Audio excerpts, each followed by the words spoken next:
بھائی نے پوچھا ہے کہ خامد جب بازار جاتا ہے تو اپنی بیوی کو ساتھ لے کے جاتا ہے، تو اس کے اوپر اس عورت کے سسرال والے اعتراض کرتے ہیں، تو اس میں کیا درست ہے؟ بازار، اس کے متعلق حدیث میں آتا ہے، نبی کریم صلی اللہ علیہ وسلم نے فرمایا کہ اللہ تعالیٰ کو سب سے پیاری جگہیں اللہ کے گھر ہیں، مساجد ہیں،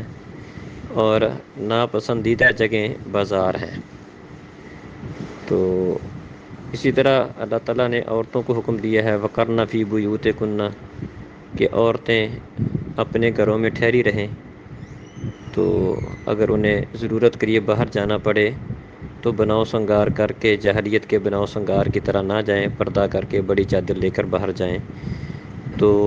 ان دونوں باتوں کو سامنے رکھیں تو یہ بات سمجھ آتی ہے کہ عورتوں کے لیے صرف ضرورت کی غرض سے باہر جانے کی اجازت ہے، اور وہ بھی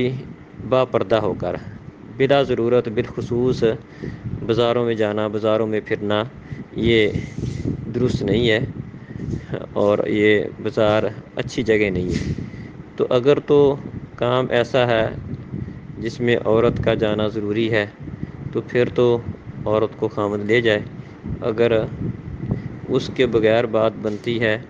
اور وہ خریداری مرد بھی کر سکتا ہے یا عورت کا متعلقہ کام نہیں ہے، تو بلا وجہ عورتوں کو بازاروں میں لے کر پھرنا، چاہے وہ پردہ کے ساتھ ہی کیوں نہ ہو، تو یہ درست نہیں ہے۔ بازار فتنے کی جگہ ہوتی ہے، وہاں پر صرف ضرورت کی غرض سے جایا جاتا ہے، بلا وجہ بازاروں میں پھرنا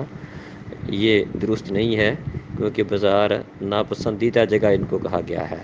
تو کیونکہ اس میں فتنہ ہوتا ہے، بے پردگی ہوتی ہے، کئی سارے اس میں معاملات ہوتے ہیں۔ تو جو آپ نے سوال پوچھا ہے اس میں یہی بات واللہ عالم درست ہے کہ بلا وجہ تو خاوند کو اپنی بیوی کو ایسے ہی بازاروں میں گھماتے پھرتے نہیں رہنا چاہیے، ہر وقت اس کو ساتھ نہیں رکھنا چاہیے، جو بھی چیز لینی ہے تو اس کو ساتھ لے کر جائے، یہ طریقہ بالکل درست نہیں ہے۔ ہاں، اگر وہ کام عورت کے متعلقہ ہے، ایسی چیز ہے جس کی خریداری کا فیصلہ عورت نے کرنا ہے، تو اس کا وہاں پر جانا ضروری ہے، تو اس کام کے لیے عورت اپنے کام کی غرض سے باہر جا سکتی ہے با پردہ ہو کر۔